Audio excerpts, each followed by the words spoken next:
Hidup orang beragama itu adalah hidup yang lepas dari cengkeraman iblis.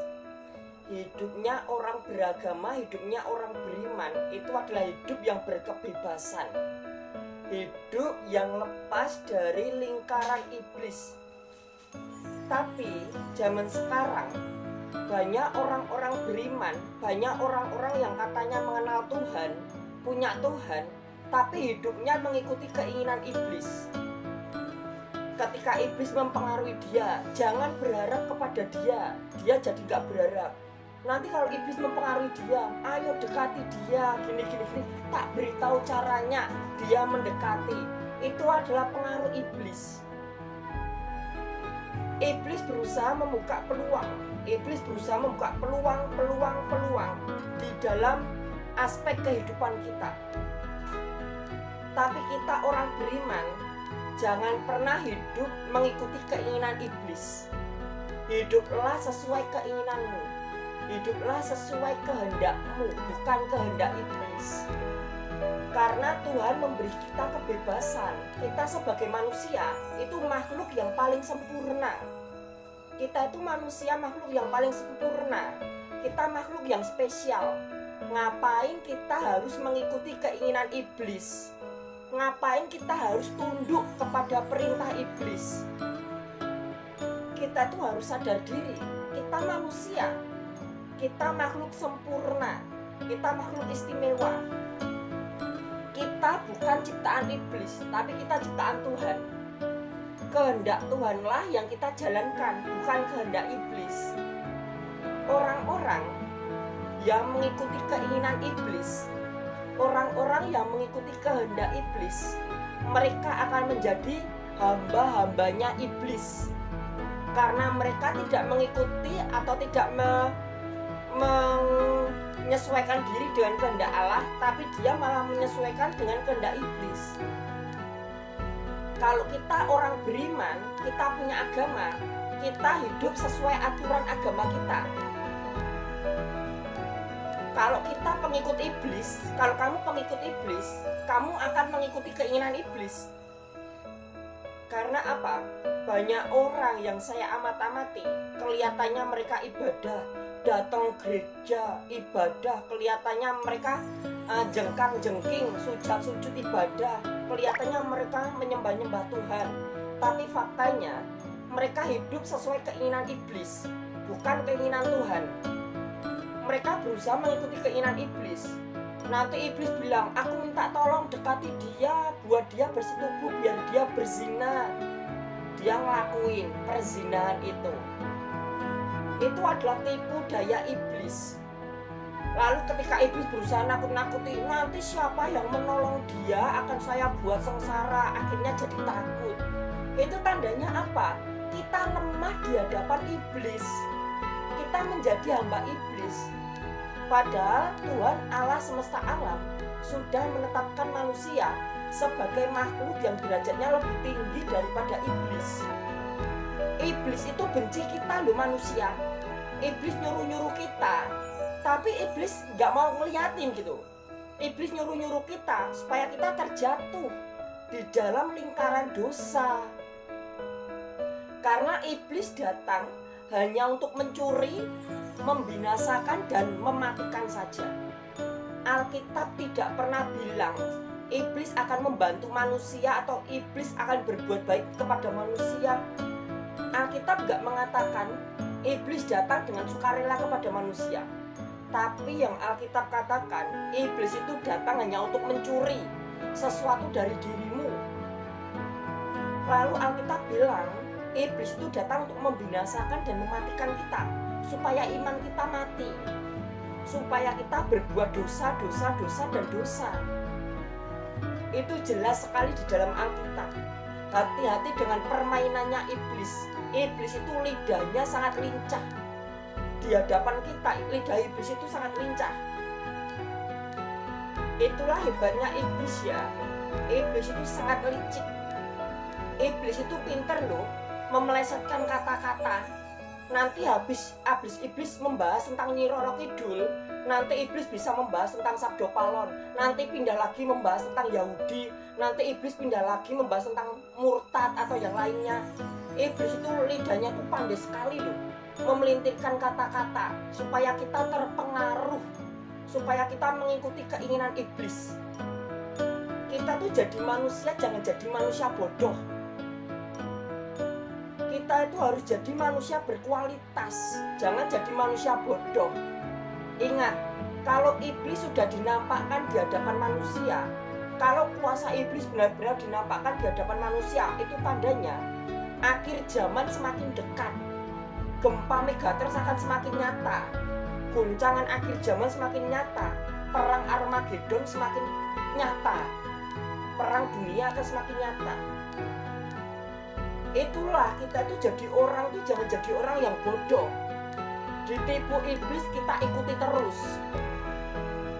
Nanti kalau iblis menjatuhkan kamu baru tahu rasa. Jadi kita tuh harus jadi orang yang berkualitas secara rohani. Karena apa? Iblis itu paling pintar sekali melintirkan kata-kata. Nabi Adam dan Hawa itu jatuh ke dalam dosa karena iblis. Adam dan Hawa dilemparkan ke dunia karena iblis. Kita manusia menderita, harus susah payah cari uang untuk makan. Kita mati, kita punya sakit penyakit, bisa ngerasain sakit penyakit. Semua itu karena iblis loh. Ingat, itu kenapa kita jangan sampai percaya kepada iblis. Apapun ucapan iblis di hadapan kita, jangan dipercaya. Mau iblis minta tolong, mau iblis merintih-rintih, mau iblis ngancem-ngancem, gak usah diperdulikan, acuh tak acuh saja. Nanti kalau kita acuh tak acuh, lama-kelamaan iblis juga bosen dicobai apa-apa kok gak mempan. Karena apa? Kita tahu cara menghadapi iblis. Mau kau cobai apa lagi, tak untal gitu, tak mamah tuh segala cobaan iblis apa. Mau dibuat sakit penyakit, mau dibuat ban bocor, mau dibuat hujan, mau dibuat model apa saja, cobaan itu saya hadapi. Karena apa? Segala persoalan hidupku, seberapa besar masalah saya itu sangat kecil. Karena saya punya Tuhan yang maha besar, karena saya punya Allah yang maha besar. Iblis mau mencobai aku model apa aja, tepat pada waktunya iblis akan dihancurkan. Gempa Megatrust itu nyata, iblis akan dihancurkan dan dimasukkan ke lahar bumi. Iblis akan mati bersama matinya si Yudas Iskariot kalau di dalam Yesus ya. Iblis akan mati bersama matinya kejahatan itu sendiri. Di mana waktu tidak bisa berubah. Iblis bisa saja mencobai setiap saat, tetapi iblis tidak berkuasa atas waktu. Iblis tidak bisa mengendalikan waktu.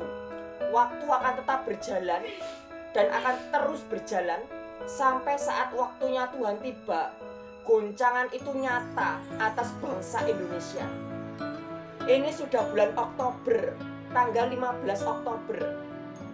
Dan saya sadar mungkin kalian semua juga punya masalah pernah dicobai sama iblis ya. Karena kita itu hidup di dalam naungan Tuhan, tetapi serigala-serigala iblis-iblis itu berusaha mencobai kita semua ya.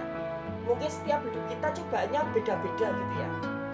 Tapi percayalah, seberapa besar masalahmu, ingatlah ada Tuhan yang maha besar. Ada Tuhan, dia adalah El Shaddai, yang maha perkasa. Dia Adonai, Tuhan semesta alam yang sangat besar. Seberapa besar masalahmu, sangat kecil di hadapan Tuhan. Segala masalah kita itu sangat kecil. Jadi kita jangan selalu mengeluh dan mengeluh terus menerus. Karena masalah kita bisa kita hadapi dengan iman kita.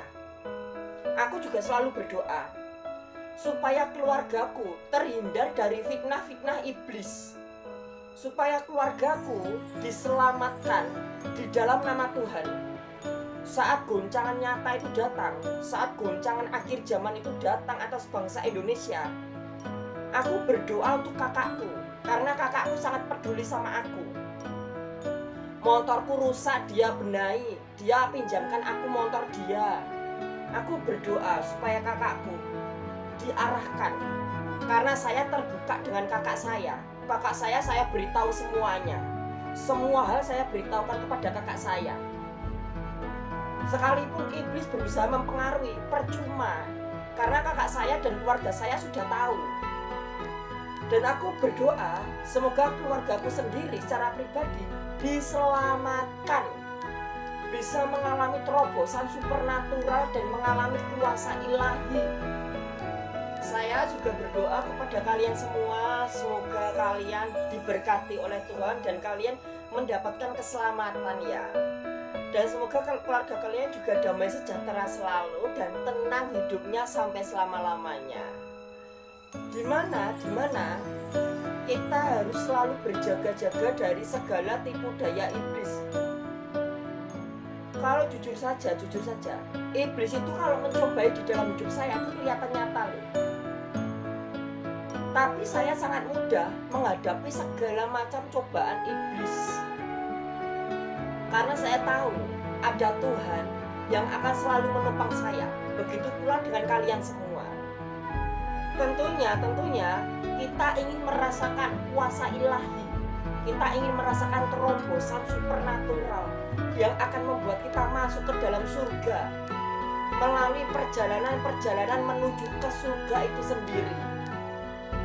Mau perjalanan di alam supernatural sampai kepada surga. Itulah kilasan video kali ini.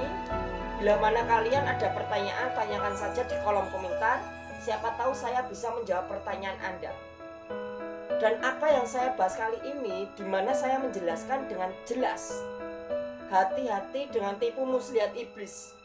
Hiduplah sesuai keinginanmu, sesuai kehendak Tuhan. Jangan mengikuti keinginan iblis dan jangan terpengaruh dengan ucapan iblis. Percayalah, ada Tuhan yang Maha Mengetahui